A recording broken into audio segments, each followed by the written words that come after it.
कमल किशोर सोने एवं हीरे जवाहरात बनाने एवं बेचने का काम करता था। उसकी दुकान से बने हुए गहने दूर दूर तक मशहूर थे। लोग दूसरे शहर से भी कमल किशोर की दुकान से गहने लेने एवं बनवाने आते थे। चाहे हाथों के कंगन हो, चाहे गले का हार हो, चाहे कानों के कुंडल हो, उसमें हीरे एवं सोने की बहुत सुंदर मीनाकारी होती कि सब देखने वाले देखते ही रह जाते। इतना बड़ा कारोबार होने के बावजूद भी कमल किशोर बहुत ही शांत एवं सरल स्वभाव वाला व्यक्ति था। उसको इस माया का इतना रंग नहीं चढ़ा हुआ था। एक दिन उसका कोई मित्र उसकी दुकान पर आया, जो कि अपने पत्नी सहित वृंदावन धाम से होकर वापस आ रहा था। तो उस मित्र ने सोचा कि चलो थोड़ा सा प्रसाद अपने मित्र कमल किशोर को भी देता चलूं। उसकी दुकान पर जब वो पहुंचा, तब कमल किशोर का एक कारीगर एक सोने एवं हीरे जड़ित बहुत सुंदर हार बनाकर कमल किशोर को देने के लिए आया था। कमल किशोर उस हार को देख ही रहा था कि उसका मित्र उसकी दुकान पर पहुंचा। कमल किशोर का मित्र अपने साथ वृंदावन से एक बहुत सुंदर लड्डू गोपाल, जिसका स्वरूप अत्यंत मनमोहक था, साथ लेकर आया था। जब उसका मित्र दुकान पर बैठा तो उसकी गोद में लड्डू गोपाल जी विराजमान थे। कमल किशोर लड्डू गोपाल जी के मनमोहक रूप सौंदर्य को देखकर अत्यंत आनंदित हुआ। उसने अपने हाथ में पकड़ा हुआ हार उस लड्डू गोपाल के गले में पहना दिया एवं अपने मित्र को कहने लगा कि देखो तो सही, इस हार की शोभा लड्डू गोपाल के गले में पड़ने से कितनी बढ़ गई है। उसका मित्र एवं कमल किशोर आपस में बातें करने लगे। बातों बातों में ही उसका मित्र लड्डू गोपाल को हार सहित लेकर चला गया। दोनों को ही पता ना चला कि हार लड्डू गोपाल के गले में ही पड़ा रह गया है। कमल किशोर का मित्र अपनी पत्नी सहित एक टैक्सी में सवार होकर अपने घर को रवाना हो गया। जब वह टैक्सी से उतरे तो भूलवश लड्डू गोपाल जी उसी टैक्सी में रह गए। टैक्सी वाला एक गरीब आदमी था, जिसका नाम बाबू था, जो कि दूसरे शहर से यहाँ अपने परिवार का पालन पोषण करने के लिए टैक्सी चलाता था एवं वह टैक्सी लेकर काफी आगे निकल चुका था। आज उसको अपने घर वापस जाना था, जो कि दूसरे शहर में था। जब टैक्सी लेकर बाबू अपने घर पहुंचा तो उसने जब अपनी टैक्सी की पिछली सीट पर देखा तो उसका ध्यान लड्डू गोपाल जी पर पड़ा, जो के बड़े शाही तरीके से पिछली सीट पर गले में हार धारण करके सुंदर सी पोशाक पहनकर हाथ में बांसुरी पकड़े हुए पसर कर बैठे हुए हैं। बाबू यह देखकर एकदम से घबरा गया कि यह लड्डू गोपाल जी किसके हैं, लेकिन अब वह दूसरे शहर से अपने शहर जा चुका था, जो कि काफी दूर था एवं वह सवारी का घर भी नहीं जानता था। तो वह दुविधा में पड़ गया कि वह क्या करे, लेकिन फिर उसने बड़ी श्रद्धा से हाथ धोकर लड्डू गोपाल जी को उठाया एवं अपने घर के अंदर ले गया। जैसे ही उसने घर के अंदर प्रवेश किया, उसकी पत्नी ने उसके हाथ में पकड़े लड्डू गोपाल जी को जब देखा को इतनी सुंदर स्वरूप वाले लड्डू गोपाल जी को देखकर उसकी पत्नी ने झट से लड्डू गोपाल जी को अपने पति के हाथों से ले लिया। उसकी पत्नी, जिसकी 8 साल शादी को हो चुके थे, उसके अभी तक कोई संतान नहीं थी, लेकिन गोपाल जी को हाथ में लेते ही उसका वात्सल्य भाव जाग उठा। उसकी ममतामयी एवं करुणामयी आंखें झरझर बहने लगी। ममतावश एवं वात्सल्य भाव के कारण ठाकुर जी को गोद में उठाते ही उसको ऐसे लगा उसने किसी अपने ही बच्चे को गोद में उठाया है। उसके स्तनों से अपने आप दूध निकलने लगा।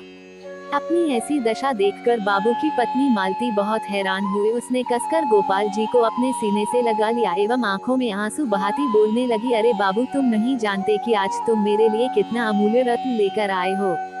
बाबू कुछ समझ नहीं पा रहा था कि मेरी पत्नी को अचानक से क्या हो गया है, लेकिन उसकी पत्नी तो जैसे बावरी सी हो गई थी। वो गोपाल जी को जल्दी जल्दी अंदर ले गई एवं उससे बातें करने लगी।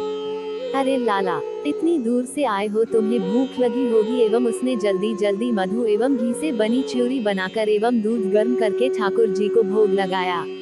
उधर कमल किशोर ने जब अपनी दुकान पर हार को ना देखा तो उसको याद आया कि हार तो ठाकुर जी के गले में ही रह गया है। तो उसने अपने मित्र को संदेशा भेजा तो मित्र ने आगे से जवाब दिया, अरे मित्र, वो माखन चोर एवं चित चोर हार सहित खुद ही चोरी हो गया है।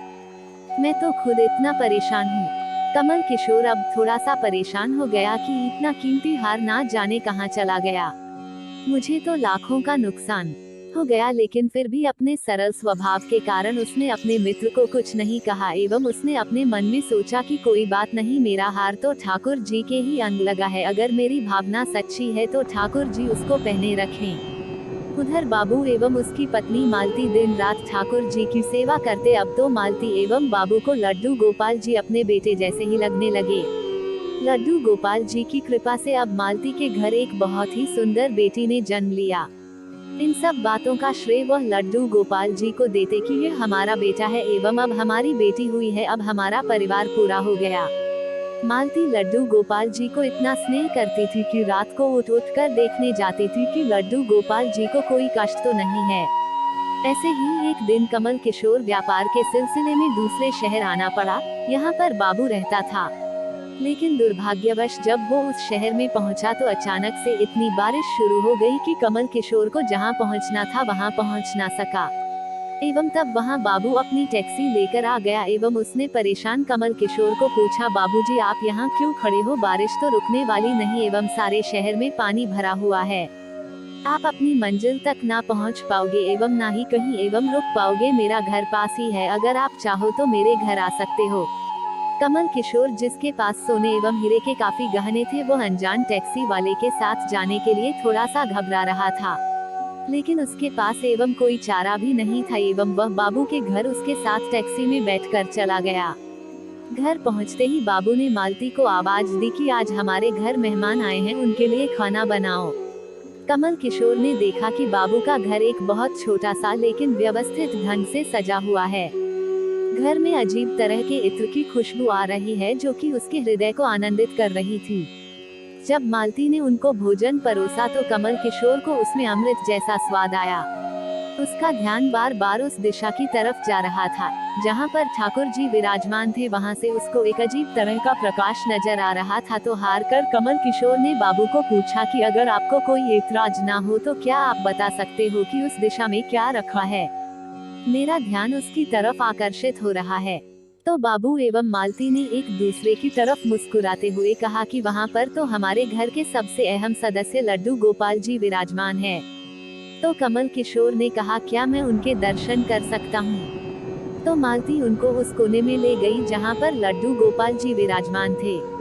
कमल किशोर लड्डू गोपाल जी को एवं उनके गले में पड़े हार को देखकर एकदम से हैरान हो गया। यह तो वही लड्डू गोपाल है एवं यह वही हार है जो मैंने अपने मित्र के लड्डू गोपाल जी को डाला था। कमल किशोर ने बड़ी विनम्रता से पूछा कि यह गोपाल जी तुम कहां से लाए? बाबू जिसके मन में कोई छल कपट नहीं था, उसने कमल किशोर को सारी बात बता दी कि कैसे उसको सौभाग्य से गोपाल जी मिले एवं उनके हमारे घर आने से हमारा दुर्भाग्य सौभाग्य में बदल गया। तो कमल किशोर ने कहा, क्या तुम जानते हो कि जो हार ठाकुर जी के गले में पड़ा है उसकी कीमत क्या है? तो बाबू एवं मालती ने बड़ी विनम्रता से हाथ जोड़कर कहा कि जो चीज हमारे लड्डू गोपाल जी के अंग लग गई हम उसका मूल्य नहीं जानना चाहते एवं हमारे लाला के सामने किसी चीज किसी हार का कोई मोल नहीं है। तो कमल किशोर एकदम से चुप हो गया एवं उसने मन में सोचा कि चलो अच्छा है, मेरा हार ठाकुर जी ने अपने अंग लगाया हुआ है। अगले दिन जब वह चलने को तैयार हुआ एवं बाबू उनको टैक्सी में लेकर उनके मंजिल तक पहुंचाने गया। जब कमल किशोर टैक्सी से उतरा एवं जाने लगा तभी बाबू ने उनको आवाज लगाई कि जरा रुको, यह आपका कोई सामान हमारी टैक्सी में रह गया है। लेकिन कमल किशोर ने कहा, मैंने तो वहाँ कुछ नहीं रखा। लेकिन बाबू ने कहा कि यह बैग तो आपका ही है। जब कमल किशोर ने उसको खोलकर देखा तो उसमें बहुत सारे पैसे थे। कमल किशोर एकदम से हक्का बक्का रह गया कि यह तो इतने पैसे हैं जितनी की उस हार की कीमत है। उसकी आंखों में आंसू आ गए कि जब तक मैंने निश्चल भाव से ठाकुर जी को वह हार धारण करवाया हुआ था तब तक उन्होंने पहने रखा। मैंने उनको पैसों का सुनाया तो उन्होंने मेरा अभिमान तोड़ने के लिए पैसे मुझे दे दिए हैं। वह ठाकुर जी से क्षमा मांगने लगा, लेकिन अब वो भी क्या सकता था। इसलिए हमारे अंदर ऐसे भाव होने चाहिए कि उसमें अहंकार न होकर विनम्रता होनी चाहिए एवं ठाकुर जी जैसा चाहते हैं वैसा ही होता है, हम तो निमित्त मात्र हैं। कौन ठाकुर जी को वृंदावन से लाया एवं किसके घर आकर वह विराजमान हुए, यह सब ठाकुर जी की लीला है। जिसके घर रहना है, जिसके घर सेवा लेनी है, यह सभी जानते हैं। हम लोग तो निमित्त मात्र हैं, बस हमारे भाव शुद्ध होने चाहिए। उम्मीद करते हैं आपको यह कहानी रोचक लगी होगी। ऐसे बहुत ही कहानियां हैं जो हमारी चैनल में उपलब्ध हैं, आप इन्हें पढ़ सकते हैं और सारे वीडियो के लिंक वीडियो के डिस्क्रिप्शन बॉक्स में मिल जाएगा, जरूर चेक करें। कहानी अच्छी लगी तो लाइक, कमेंट और शेयर करें। हिंदी कहानियाँ एवं प्रेरणादायक प्रसंग के लिए हमारे चैनल को सब्सक्राइब करें और पास में घंटी को टच करना ना भूलें। ताकि हम आपके लिए अच्छी अच्छी हिंदी कहानी प्रस्तुत कर सके। धन्यवाद।